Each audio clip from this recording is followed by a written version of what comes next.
Ok, ça y est. Alors, comment t'appelles-tu et surtout, de quoi veux-tu parler? Sois précise, structurée, concise. Pour commencer, est-ce que tu m'entends bien? Oui. Ok. Alors, on va m'appeler Sophie. J'ai la trentaine. Je t'appelle pour l'épisode 3 d'une relation tumultueuse. Donc, on a déjà fait quelques phone coaching ensemble. Pour rappeler la situation, je rencontre un homme un peu plus âgé, même situation socio-économique, même feuille de route. Donc, c'était il y a plus d'1 an et demi. Et au milieu de notre belle histoire, il vit un gros problème professionnel, une tragédie professionnelle. Il sombre dans l'alcool, dans la drogue, etc. Je le quitte. Une tragédie, que... c'est-à-dire, qu'est-ce que c'est une tragédie pour être précis? Il a été expulsé de sa propre boîte par les 2 associés qu'il avait recrutés. Et il se retrouve une main devant, une main derrière, avec une gamine et sans sa boîte. D'accord. Donc il se retrouve du jour au lendemain au chômage sans chômage, puisque c'était un TNS. Il a de la ressource, donc il n'y a pas de problème financier immédiat, mais ça remet quand même pas mal de choses. Ok, effectivement, c'est voilà. Un coup dur. Dans la manière de projeter sa vie, lui il projette de refaire un enfant, d'avoir une famille, donc d'un coup ça remettait pas mal de choses en cause. Donc il dégoupille un petit peu, d'abord gentiment et puis beaucoup trop pour moi. Je le quitte parce que je ne supporte plus la situation. Et donc ça c'était il y a 6 mois. Et puis il fait un gros travail sur lui-même. Il devient le papa idéal qu'il n'était pas pour sa fille. Il sort de la drogue, il sort de l'alcool. Il reprend complètement sa vie en main de manière assez incroyable. Et là, il est juste parfait, irréprochable, presque naturellement, on va dire. Et moi, je me sens pas bien. Je suis agressive, j'ai de la rancœur. Tu vois, j'arrive pas à réintégrer mon couple. J'ai l'impression que c'est ça. Je sais pas si tu comprends ce que je veux dire. Enfin, si. Oui, je comprends parfaitement ce que tu veux dire, mais j'attends la question. Alors, la question, c'est... une très bonne question. La question, c'est est-ce que ce que je vis là, c'est normal en réaction à notre histoire, à ce qui s'est passé, à une réaction de colère, de frustration, de rancœur, je ne sais pas. Est-ce que je peux sortir de ça? C'est-à-dire, est-ce qu'il y a un avenir pour ce couple en sachant que lui, il a fait sa part du contrat et que maintenant j'ai l'impression que c'est moi qui défaille. Ou est-ce que en fait je vais juste perdre du temps, me manger un mur et accélérer une chute qui sera sans fin? La réponse honnête à ta question est que je n'en ai strictement aucune idée, car ta question elle est 100% psychologique. C'est de la pure psy. Tu passes par un tourment, un désarroi, une période de doute, ça c'est de la pure... Alors pour une fois, tu vois, c'est de la pure psychologie, et comme j'ai l'humilité que les psychologues n'ont pas, puisque les psychologues s'emparent de thématiques sur lesquelles ils devraient laisser d'autres parler à leur place, eh bien moi j'ai l'humilité, contrairement à ce que mes auditeurs... mal compris, peuvent penser, qu'ils trouvent que je ne suis pas humble. Moi, j'ai l'humilité de dire je ne sais pas, et j'ai l'humilité de reconnaître que l'on a dépassé la limite de ma compétence. Je ne suis pas qualifié, à part en tant que, éventuellement, regard amical ou petit attendrissement comme ça. Je ne suis pas qualifié pour...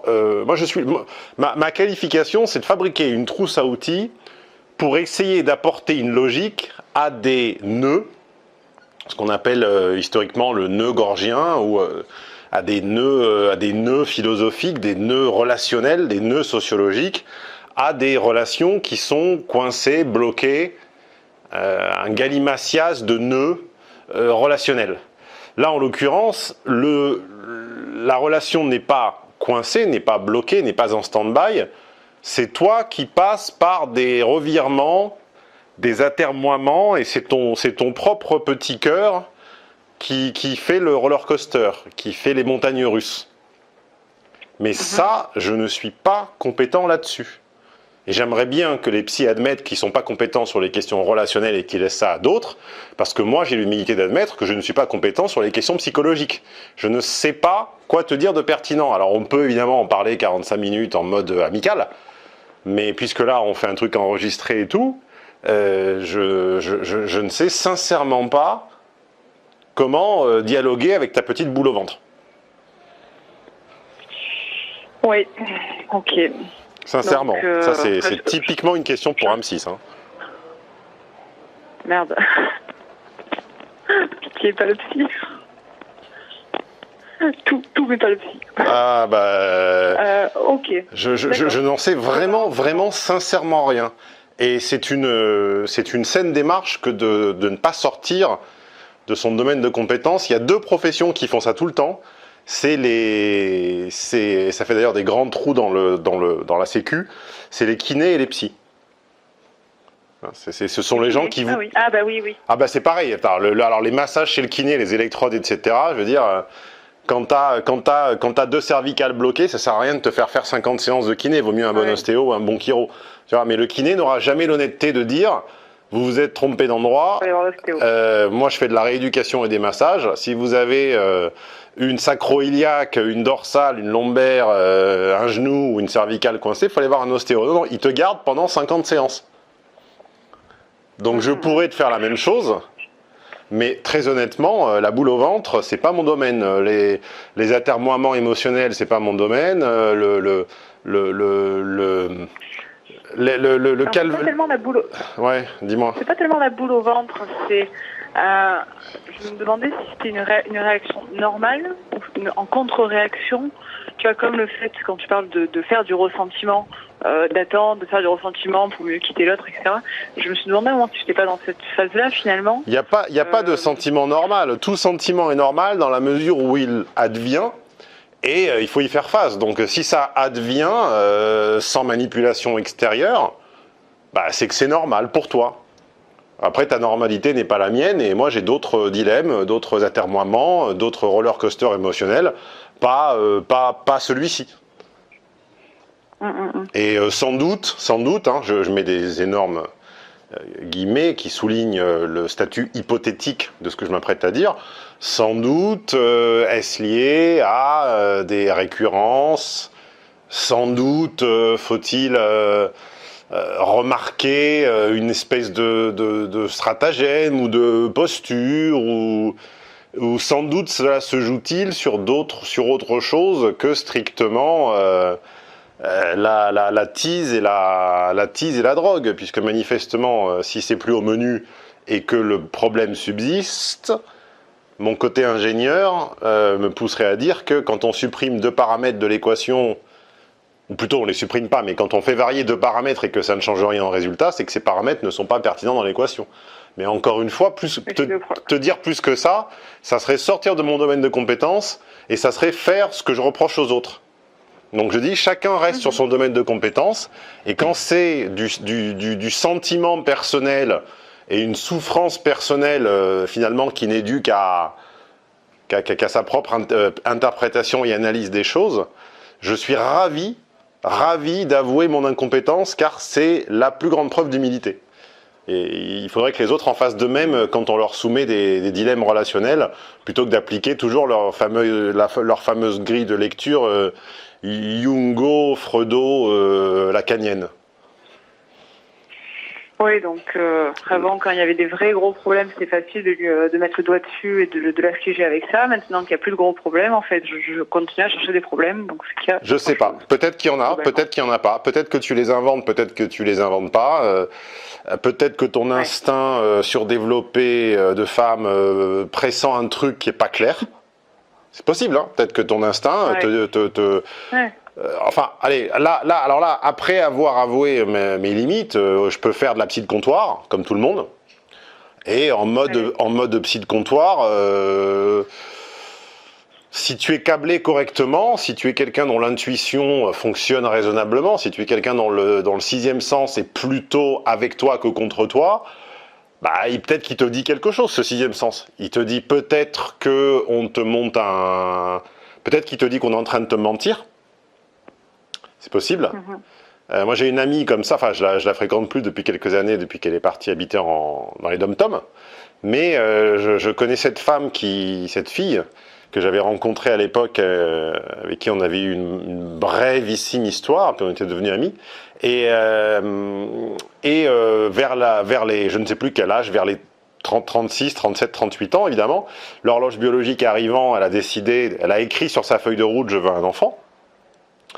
Elle a évidemment, quand on demande fort les choses à l'univers, comme l'explique très bien le livre et le film The Secret, Le Secret, quand on demande très très fort quelque chose à l'univers et qu'on fait que l'on fait en sorte que les choses se fassent, celles-ci adviennent. Donc un père potentiel est arrivé. Elle est tombée enceinte dans les, je sais pas, 15 jours, 3 semaines, enfin vraiment dans le mois qui a suivi. Et tout s'est bien passé pendant, je sais pas, un an ou deux. Jusqu'à ce qu'elle remarque des étranges comportements chez son compagnon, également le papa de sa fille, qui était censé être un alcoolique repenti, qui avait tout arrêté, etc. Puis elle remarquait qu'il descendait souvent à la cave.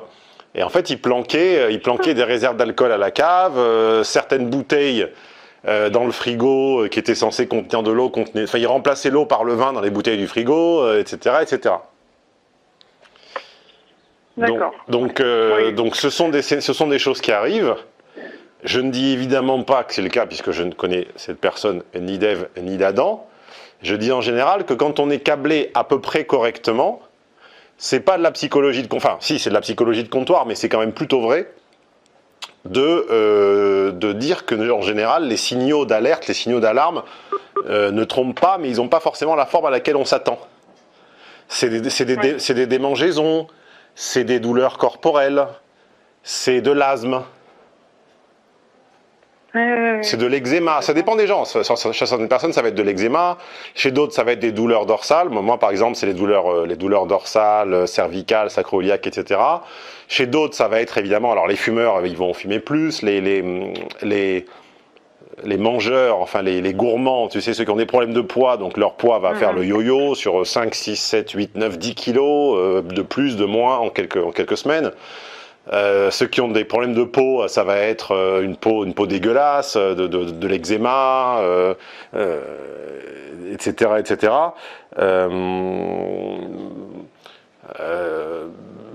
De l'asthme également. L'asthme est une maladie très psychosomatique. Alors, globalement, quand le corps s'exprime, il le fait de façon assez laide et par des restrictions, en fait. C'est-à-dire que le corps qui t'exprime qu'il y a un problème ou qu'on est en train de te mentir, en gros que les étoiles ne sont pas alignées, ne le fait pas clairement et le fait en général en t'empêchant de faire autre chose. C'est-à-dire le corps ne fonctionne qu'en restriction de mobilité. Donc tu vas te faire un torticolis, tu vas te coincer un nerf, tu vas te faire une sciatique. Tu vois, le corps, quand il veut t'empêcher d'aller, tu vas te péter le tendon d'Achille. Quand le corps veut t'empêcher d'aller dans une direction, il casse ce qui t'aurait permis en fait d'y aller. Tu vois, quand tu t'apprêtes à foncer vers une relation malsaine, en général, il casse ou il met quelque chose en pause en te disant arrête. Ouais. Donc, très bien. quand le corps casse ou quand le corps a des pathologies, des affectations, des failles, et que celles-ci sont plutôt de l'ordre de la restriction de mobilité, qu'elle te pousse à t'arrêter de bouger, à interrompre ton mouvement, il faut chercher du côté de où m'apprêtais-je à aller pour que ce signal ait un sens. Les signaux n'ont un sens que dans un contexte, en fait. Et on ne peut comprendre un message codé que par le contexte. C'est un peu la même façon que quand tu t'apprêtes quand tu écoutes une langue, quand tu discutes dans une langue et que tout à coup la personne, sans te prévenir et sans crier gare, change de langue et prononce un mot dans une langue à laquelle tu ne t'attends pas, fût-elle la tienne, tu reconnais pas le mot. Par exemple, imagine que tu parles anglais avec quelqu'un et que cet anglophone ou cet anglophile, peu importe, tout à coup, pour te faire plaisir, glisse un mot de français. Eh ben, tu vas pas le comprendre. Pourquoi ? Parce que tu t'attends... Parce que je suis branché anglais. Tu es branché en anglais et tout à coup, il va te glisser je sais pas quoi, il va te glisser dictionnaire Croissant. ou croissant, et tu seras tellement câblé en anglais que tu ne t'attendras pas, tu ne comprendras pas le mot, et tu lui feras répéter, ce qui le vexera d'ailleurs beaucoup, parce qu'il l'a fait pour te faire plaisir, ou elle l'a fait pour te faire plaisir. Donc en fait, c'est le contexte qui dicte et qui permet de se régler, de se câbler sur le sens des signaux inconnus. Donc, je ne sais pas comment se traduit ce que j'appelle la boule au ventre, enfin qui n'est pas forcément une boule au ventre, mais je ne sais pas quelles sont les manifestations de ce qui t'arrive, mais demande-toi dans quel contexte elles ont un sens. Qu'est-ce que l'univers, qu'est-ce que mon corps, qu'est-ce que mes afflictions, ce qui m'afflige, pour que ça ait un sens, il faut le mettre dans quelle langue? Alors, là où je suis d'autant plus troublée, parce que je suis quelqu'un plutôt intuitive, comme la plupart des femmes, on va dire, donc peut-être ni plus ni moins. Mais je suis attentive à ce genre de choses. En parallèle, j'ai des gros soucis au boulot. Je viens de donner mon préavis. Je quitte le cabinet dans lequel je suis depuis des années, qui tourne du feu de Dieu, pour en ouvrir un autre. Donc c'est une période de stress très importante, avec plein de remises en cause, avec plein de tous les soucis qu'on peut avoir avec des associés quand on les quitte, donc quand on est sur le point de les quitter. Donc j'ai eu ces signes, à la sciatique, le dos bloqué, le tour aux urgences pour une infection grave, je me fais piquer par un temps, j'ai la cheville qui gonfle, je peux pas aller travailler, je me suis fait voler mon matériel, je peux pas aller bosser. Tu la sens arriver là, tu la sens la récurrence là? Ouais. Tu te fais piquer ton matériel pour pas aller bosser. Tu te fais piquer au pied, donc tu ne peux pas marcher hors ton travail, je le sais car on se connaît. Hors ton travail, je connais car on se connaît, ton travail consiste à te déplacer beaucoup chez les clients ou chez les patients. Attends, le bloqué. Le dos bloqué. Voilà, donc immobilité, enfin difficulté de mobilité au niveau du dos, au niveau du pied, et vol du matos qui te permet justement d'aller pratiquer tes soins. Et puis on précise quand même que c'est pas une télé, un ordinateur. Enfin, c'est du matos quand même, j'imagine. Qu'on se fait, oui, mais très cher, mais très pointu, que c'est pas se faire voler un iPhone, c'est-à-dire que c'est quelque chose qui est quand même assez peu probable. C'est pas, t'es pas sur une terrasse de café sur la promenade des Anglais ou sur la Croisette ou sur la Canebière, et t'as pas laissé un iPhone 12 tout neuf, tout blanc, posé en évidence pour qu'on te le fasse voler. Je veux dire, c'est quand même quelque chose d'assez peu fréquent de se faire voler un matériel aussi pointu, non? C'est invendable. Ben voilà, il faut voilà. Donc du coup, les trois derniers signaux là ne semblent faire sens que dans une perspective avec une paire de lunettes professionnelle.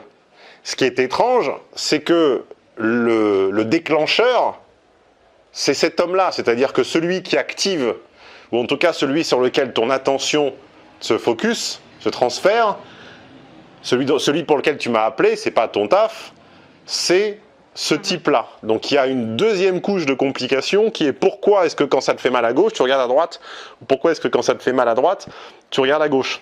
Il y a quelque chose qui s'imbrique pas, qui ne fonctionne pas entre ton couple là au sens large là, avec ses on, ses off, ses pauses, c'est tout ce que tu veux, et ton activité professionnelle. Les deux ne s'articulent pas en fait. Ça colle pas. Ça marche pas. Ouais.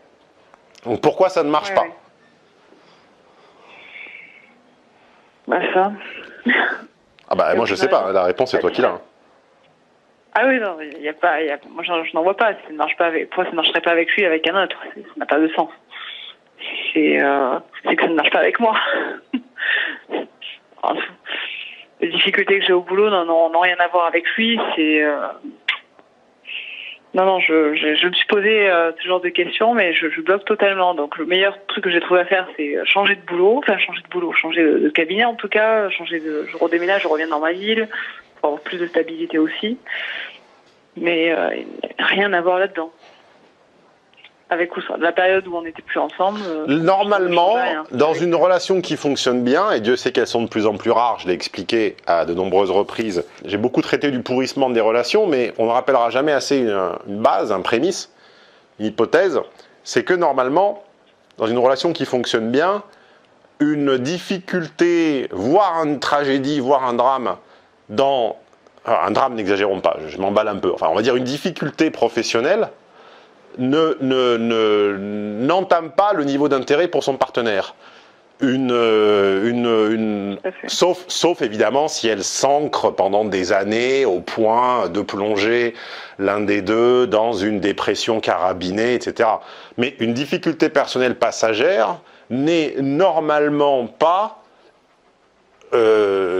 accompagnée d'une baisse d'intérêt durable. Alors ça peut tanguer un peu, ça peut secouer un peu, il peut y avoir des petites prises de bec, mais normalement elle n'explique pas une séparation, sauf évidemment si la relation n'est pas basée sur l'intérêt sentimental, mais qu'elle est basée sur l'intérêt économique. Évidemment, si la meuf est super vénale et que le type se fait virer, c'est sûr que dans les 6 mois, elle est partie. Ça m'est d'ailleurs arrivé en 2000, je l'ai écrit dans mon premier e-book, You Can Always Get What You Want, en 2004.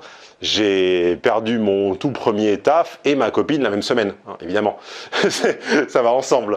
Mais bah oui. Sinon, c'est pas drôle. Ah bah non, sinon c'est pas drôle.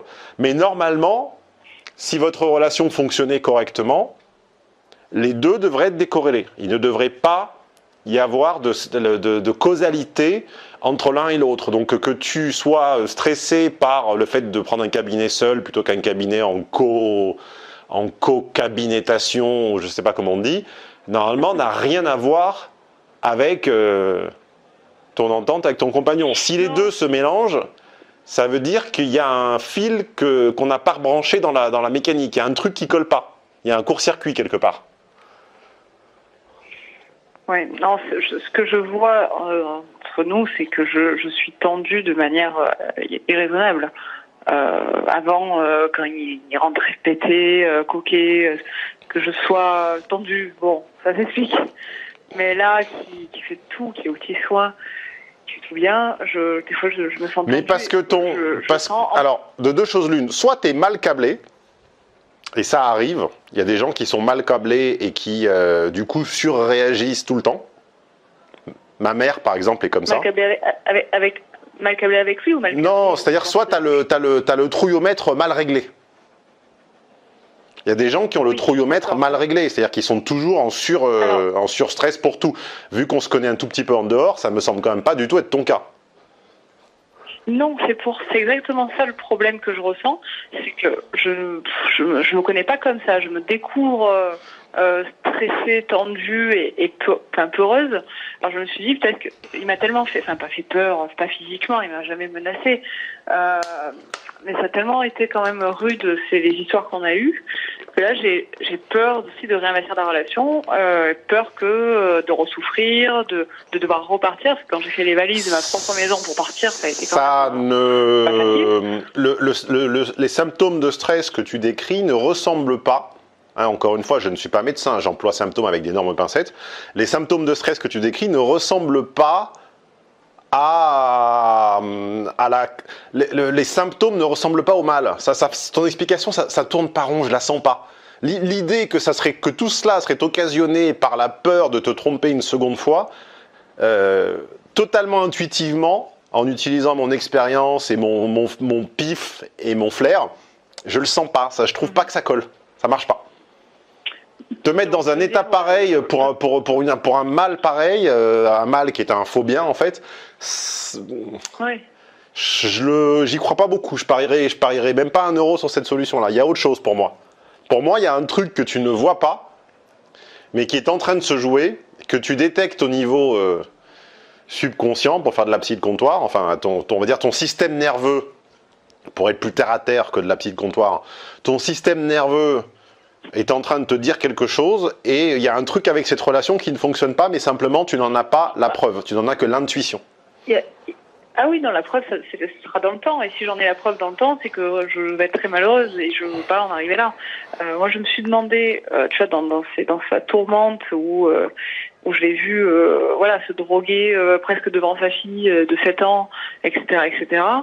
Moi, je me dis, bon, ok, il veut faire un enfant, il veut faire plein de trucs. Là, il est très bien. Mais si dans 1 an, dans 2 ans, dans 10 ans, il a encore un coup dur ou que bon bah il décide qu'il a envie de se faire plaisir ou que sais-je. Moi je me retrouve avec un gamin sur les bras et lui qui n'assure pas.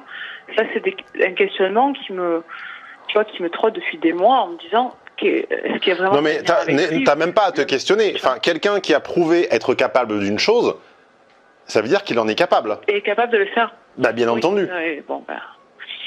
Bon ben voilà, tu vois, t'as pu répondre à ma question. Bah évidemment, il t'a prouvé qu'il l'a fait une fois. Je veux dire, au prochain coup dur, ça sera la même. T'es consciente de ça? C'est comme à plus faible niveau, c'est le même mécanisme avec les gens qui arrêtent de fumer. Les gens arrêtent de fumer et s'en enorgueillissent jusqu'à ce que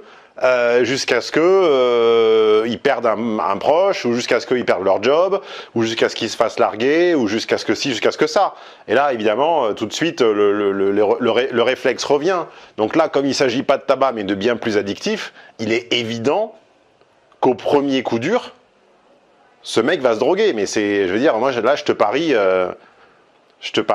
une brique là-dessus, quoi, sans problème. C'est-à-dire que vous restez ensemble 4-5 ans, vous vous quittez, le mec va se droguer, va te faire du chantage, tout ce que tu veux. Vous divorcez, ça va être pareil. Il vous arrive un coup dur, ça va être pareil. Enfin, je suis un peu tragique sur ces choses-là, mais qui a bu boira. Hein. Oui, c'est... Voilà, il y a mon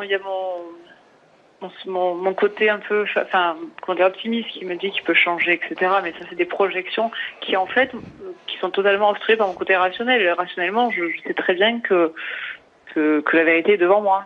Mais je refuse de le voir. Bah, donc, je pense que là, on approche de quelque chose qui me semble tourner bien plus rond qu'il y a 5 minutes. Bon, ben voilà. Bon, ça, ton intuition corporelle, nerveuse, sixième sens, sexto-sens, tout ce que tu veux, te disent que le sevrage dont ton compagnon te fait montre jour après jour, en étant bien scolaire, en prenant bien soin de te montrer à quel point il faisait du yoga, il buvait du thé noir je sais pas quoi, voilà, est en réalité un moment, il est temporaire. Et rien ne te dit, mais rien du tout, et rien au monde ne pourra te garantir qu'en cas de choc nerveux, de perte d'un être cher, de je sais pas quoi, de choc financier, économique, de difficultés économiques ou quoi que ce soit, ça ne recommence pas. Et comme j'ai l'impression que tu as envie de trouver vraiment le bon, parce que tu n'as pas envie de t'y reprendre à 3 fois et de te retrouver sur le marché du célibat à 45 ans avec 4 gosses dont un handicapé, tu te dis c'est quand même miser un peu toutes mes économies cellulaires, hein, puisque on rappelle que l'homme a intérêt à multiplier son œuf spring partout, tandis que la femme a intérêt à faire le bon choix une seule fois. Pour ne pas finir, comme dit mon pote, je sais plus si c'est de la vie au San Giorgio, bouffé à 70 ans, seul bouffé par son chat. En plus, j'ai un client qui est dans les pompes funèbres qui m'a confirmé que c'était très fréquent, ça. C'est pas une scène de bande dessinée gore. Il m'a dit on retrouve beaucoup de propriétaires finissent bouffés par leur animal de compagnie. Tu les nourris plus, ils sont c'est ça, c'est ça. Donc, comme tu as envie de faire le bon choix et qu'on te propose un placement avec un rendement assez important mais ultra risqué, ton système nerveux te dit c'est pas possible. Alors, si on fait qu'un seul choix, on peut pas tout miser sur. Enfin, c'est comme un placement. Tu prends une assurance vie en fonds euros comme d'habitude. Comme tout le monde, on va dire comme 80% des Français, qui rapportent 2,1, 2,2, 2,3% par an, et puis avec 10, 15, 20% de tes économies maximum, t'achètes des actions, des SCPI, ou je sais pas quoi, ou t'investis dans une start-up, mais toi t'es en train de dire, je vais mettre 99% de ce que j'ai sur une start-up qui fait du 10% par an, mais qui, il y a encore 9 mois, était sous perfusion, quoi. Mais pendant 9 mois, c'est bon, elle a fait du 10%, donc en fait, je vais baser sur les 9 mois précédents, je vais baser mes 30 prochaines années. Oui, non, consciemment, je suis incapable de faire un choix comme ça.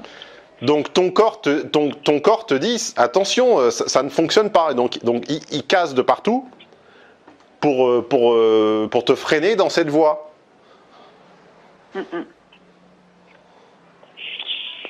Ok, c'est clair.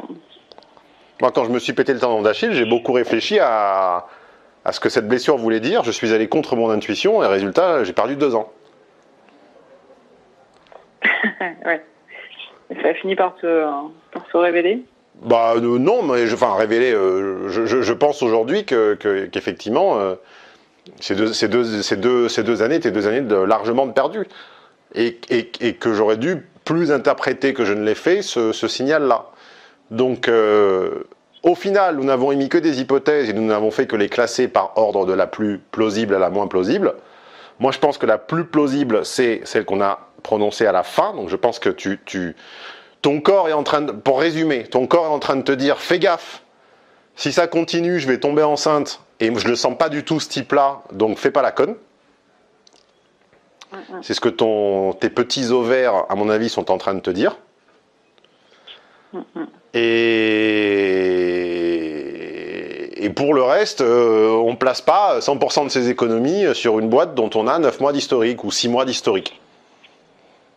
Ouais. Tu aurais 30 ans d'historique et tu aurais un petit dérapage en 30 ans. Bon, ça serait un pari qui serait jouable. Mais enfin là, tu as 18 mois d'historique, dont 6 mois de défonce à la Gainsbar. Je veux dire, je pense que tu as d'autres offspring pertinentes dans ce monde et dans ce pays que tu pourras, tu vois. Complètement, ça c'est sûr.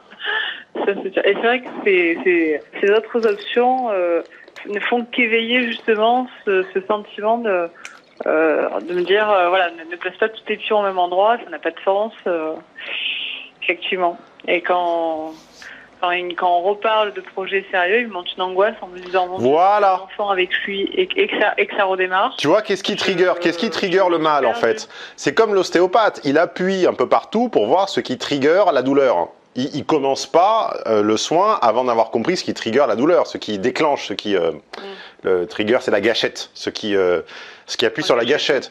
Donc en fait, on a tourné autour du pot, mais c'était pas forcément inutile. On a tourné autour du pot pendant 35 minutes quasiment, parce que en fait, tu vois bien que ce qui trigger le mal, c'est les projets d'avenir, c'est pas le présent. Oui.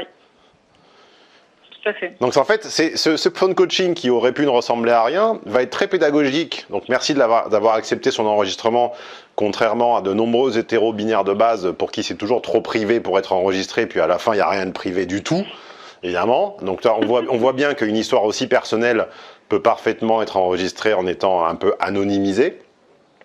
Donc merci. Et donc qu'est-ce que je voulais dire, on voit bien qu'en tournant autour du pot et en commençant par finalement avouer toujours, il faut toujours par humilité avouer un peu ses limites, on finit par, un peu par hasard, mais la chance est un phénomène qui se provoque, on arrive à trouver le trigger. Et c'est ça la méthode à se rappeler, c'est à force de formuler, de reformuler, de dialoguer et d'entendre dans la contradiction, au moment où on va passer la main sur la vertèbre qui coince, on va passer la main sur le nerf irrité. Et là, manifestement, tu vois, on en est arrivé par les détours hasardeux de la discussion sur le fait que tu n'avais pas tout à fait réalisé que quand le message de douleur, hein, la douleur est un message, comme disait Schwarzenegger dans le Terminator 2, quand ça picote, c'est toujours